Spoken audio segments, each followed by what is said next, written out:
एक बार महात्मा बुद्ध किसी गांव में प्रवचन दे रहे थे। वे अपनी बात को समाप्त करते हुए बोले, मानव के दुख का कारण है स्वयं को किसी से बांधना। जहां भी मोह होता है, बंधन होता है, वहां दुख स्वयं ही उत्पन्न हो जाता है। अतः अपने बंधनों को जानें और उनसे बाहर निकलने का प्रयास करें। इसके बाद उन्होंने सभी लोगों को आशीर्वाद दिया और फिर अपने आश्रम को लौट गए। अगले दिन उनसे एक व्यक्ति मिलने आया। वह बुद्ध को दंडवत करता हुआ बोला, महात्मन, मैंने कल आपका उपदेश सुना। आपकी बातें मेरे हृदय में उतर गई हैं। मैंने अपने बंधनों को तोड़ दिया है, सारी मोह माया का त्याग कर दिया है। अब मैं आपकी शरण में आना चाहता हूँ। उस व्यक्ति की बातें सुनकर बुद्ध मुस्कुराए और धीरे से बोले, मुझे विस्तार से बताओ वत्स, तुमने कौन कौन से बंधन तोड़े और किसका मोह त्याग दिया है। वह व्यक्ति बोला, मेरे घर पर मेरे बूढ़े माता पिता और पत्नी है। मेरा एक छोटा बच्चा भी है। मेरी पत्नी बहुत बीमार रहती है। उसके कष्ट देखकर मैं अक्सर सोचता रहता था कि वह मर जाए तो उसके कष्ट दूर हो जाएं। उसकी वजह से मैं बहुत दुखी रहता हूँ। लेकिन कल जब मैंने आपका उपदेश सुना तो मेरी समझ में आ गया कि मेरे परिवार से मेरा बंधन ही मेरे दुखों का कारण है। अगर मैं इसके चक्कर में पड़ा रहूंगा तो कभी सत्य को नहीं जान सकूंगा। इसलिए मैं अपने घर को त्याग कर आपके पास आया हूँ। बुद्ध ने पूछा, क्या तुम सचमुच सभी बंधनों से मुक्त हो गए हो? देख लो, कहीं कोई बंधन तुम्हारे पीछे रह तो नहीं गया। वह व्यक्ति बोला, नहीं प्रभु, मैं अपने जीवन की सारी चीजों को पीछे छोड़ आया हूँ और अब आगे बढ़ना चाहता हूँ।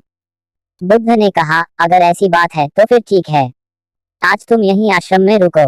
कल मैं तुम्हें बताऊंगा कि तुम्हें क्या करना है। बुद्ध ने अपने एक शिष्य की ओर इशारा किया। शिष्य ने उसे आश्रम के अतिथि कक्ष में पहुंचा दिया। वह व्यक्ति उत्सुकतापूर्वक आश्रम की गतिविधियां देखता रहा। उन्हें देखकर वह बहुत प्रसन्न हुआ और अपने सौभाग्य पर इतराता रहा। अगले दिन बुद्ध ने उस व्यक्ति को एक कार्य सौंपते हुए कहा, तुम्हें पूर्व की दिशा में जाना है। वहां पर तुम्हें एक गांव मिलेगा। गांव के बाहर ही एक साधिका का घर है। वह तुम्हें कोई वस्तु देगी। उसे लेकर तुम्हें वापस मेरे पास आना है। वह व्यक्ति पूर्व दिशा की ओर चल पड़ा। गर्मी का मौसम था। कुछ ही देर में वह पसीने से तरबतर हो गया। उसे प्यास भी सताने लगी। वह सोचने लगा कि अगर इस समय मैं अपने घर पर होता तो इस तरह गर्मी में पसीना नहीं बहाना पड़ता। कुछ दूर और चलने पर उसे भूख भी सताने लगी। पर वह एक सुनसान और बंजर रास्ता था। आसपास न तो कोई पेड़ था और न ही तालाब। वह पुनः सोचने लगा कि अगर मैं इस समय अपने घर पर होता तो अपनी पत्नी के हाथ का बना स्वादिष्ट भोजन कर रहा होता। पता नहीं क्यों बुद्ध ने मुझे गर्मी में इतनी दूर भेज दिया। काफी देर तक चलने के बाद वह व्यक्ति गांव में जा पहुंचा। गांव के बाहर ही एक घर बना हुआ था। उसने दरवाजे के पास पहुंचकर उसे धीरे से खटखटाया। दरवाजे को एक साधिका ने खोला। उसके चेहरे पर एक अद्भुत तेज था। वह व्यक्ति उसे देखकर मंत्रमुग्ध हो गया। साधिका ने उसे अभिवादन करते हुए कहा, मैं जानती हूँ कि आपको बुद्ध ने भेजा है। आप अंदर आ जाएं। वह व्यक्ति घर के अंदर चला गया। साधिका के कहने पर उसने पानी से हाथ मुंह धोया और एक चटाई पर बैठ गया। साधिका ने उसके सामने भोजन की थाली रख दी। वह जल्दी जल्दी भोजन करने लगा। अचानक उस व्यक्ति की नजर साधिका के पैरों पर पड़ी। उसके पैर बहुत सुंदर थे। वह उन्हें देखता ही रह गया। तभी साधिका ने उसका ध्यान भंग किया। वह बोली, जिस व्यक्ति को बुद्ध के चरणों में स्थान मिल जाता है फिर उसे किसी अन्य के चरणों की आवश्यकता नहीं पड़ती। साधिका की बात सुनकर वह व्यक्ति लज्जित हो गया और नजरें नीची करके चुपचाप भोजन करने लगा। भोजन करने के बाद साधिका ने कहा, आप बहुत दूर से आए हैं, थक गए होंगे, यहीं चटाई पर लेट जाएं, मैं पंखा कर दूंगी। वह व्यक्ति बहुत थका हुआ था। वह चटाई पर लेट गया और अपनी आंखें बंद कर ली। साधिका उसे पंखा करने लगी, पर लेटने के बाद भी उस व्यक्ति को चैन नहीं आया। उसने धीरे से अपनी पलकों को खोला और चोर नजरों से साधिका को देखने लगा। वह सोचने लगा, ये स्त्री कितनी सुंदर है, इसकी वाणी कितनी मोहक है। अगर यह मेरी पत्नी होती तो मेरा जीवन स्वर्ग बन जाता। साधिका इसके मन की बात समझ गई। वह बोली, शरीर में कुछ नहीं रखा है, ये केवल मांस, मज्जा और अस्थियों का जोड़ है। जो व्यक्ति इसके आकर्षण से मुक्त हो जाता है वही सत्य को प्राप्त कर पाता है। ये सुनकर वह व्यक्ति घबरा गया। वह चटाई से उठ बैठा और बोला, अब मुझे बुद्ध के पास जाना चाहिए।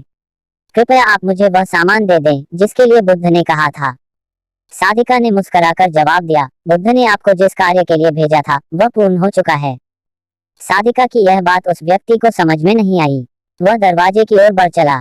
दरवाजे के पास पहुंचकर वह एक क्षण के लिए रुका और पलटकर बोला, क्या आप अंतर्यामी हैं? आपने मेरे मन की बातें कैसे समझ ली? वह स्त्री मुस्कुराते हुए बोली, बुद्ध की कृपा से मैं मोह माया से ऊपर उठ चुकी हूँ, इसलिए भावनाओं से निर्लिप्त हूँ और किसी के चेहरे को देखकर उसके मन में उठने वाले विचारों को समझ लेती हूँ। उसकी बातें सुनकर वह व्यक्ति एक बार पुनः लज्जित हुआ और सोचने लगा कि जिस स्त्री ने सच्चे मन से मेरा सत्कार किया, मैं उसके बारे में क्या क्या सोचता रहा। उसके बाद वह बुद्ध के आश्रम की ओर लौट पड़ा। आश्रम में पहुंचकर वह व्यक्ति बुद्ध के चरणों में गिर पड़ा और बोला, महात्मन, मुझे क्षमा कर दें, मैं बड़ा पापी हूँ। उसकी बात सुनकर बुद्ध मुस्कुराए और बोले, मैंने तुम्हें साधिका के पास इसीलिए भेजा था ताकि तुम अपने आप को देख सको। अब मुझे बताओ, क्या तुम सचमुच मोह और बंधन को त्याग चुके हो? वह व्यक्ति कुछ नहीं बोला। वह नजरें नीचे किए चुपचाप खड़ा रहा। बुद्ध ने कहा, बाहरी बंधन और मोह को त्यागने से हम बंधन मुक्त नहीं होते। दरअसल बंधन और मोह हमारे भीतर होता है। तुमने परिवार को छोड़ दिया और सोचा कि मैं बंधन मुक्त हो गया, लेकिन जैसे ही तुम्हें अवसर मिला, तुम्हारे भीतर का मोह जाग उठा और इसी वजह से आज तुम अपने आप को पापी समझ रहे हो। मुझे क्षमा कर दे प्रभु। उस व्यक्ति ने अपने हाथ जोड़ दिए। फिर वह धीरे से बोला, आप सही कह रहे हैं, मैं केवल अपनी पत्नी से पीछा छुड़ाना चाहता था। वह बहुत बीमार रहती है। 1 वर्ष से हमारे बीच संबंध भी नहीं बन पाए। मैं कुछ ज्यादा कमाता भी नहीं हूँ, इसलिए मैं अपने परिवार के दायित्वों का निर्वहन भी ठीक ढंग से नहीं कर पा रहा हूँ। शायद इसीलिए मैं अपने परिवार से पीछा छुड़ाना चाहता था, पर अब मैं समझ गया हूँ, मेरा परिवार ही मेरा सत्य है और उसके दायित्वों का निर्वहन ही असली कर्म है। बुद्ध बोले, मैं जो कुछ भी कहता हूँ वह अपने अनुभव के आधार पर कहता हूँ। लोग मेरी बातों को सुनते तो हैं, पर वे अपने स्वार्थ के अनुसार ही उसका अर्थ ग्रहण करते हैं। इसीलिए मोह, माया, कामना, इच्छा, वासना, क्रोध को लोग बाहर की ओर खोजते हैं, जबकि यह हमारे भीतर ही है। हम दूसरों को देखकर तरह तरह की कामना करने लगते हैं। कामना से इच्छा जन्म लेती है, इच्छा से वासना पैदा होती है और वासना की पूर्ति न होने पर क्रोध उत्पन्न होता है। ये सब एक दूसरे से जुड़े हुए हैं। क्रोध के लिए हम सदैव दूसरे को जिम्मेदार ठहराते हैं, जबकि क्रोध का स्रोत हमारे भीतर है। तुम चाहोगे तो क्रोध आएगा, तुम चाहोगे तो क्रोध नहीं आएगा।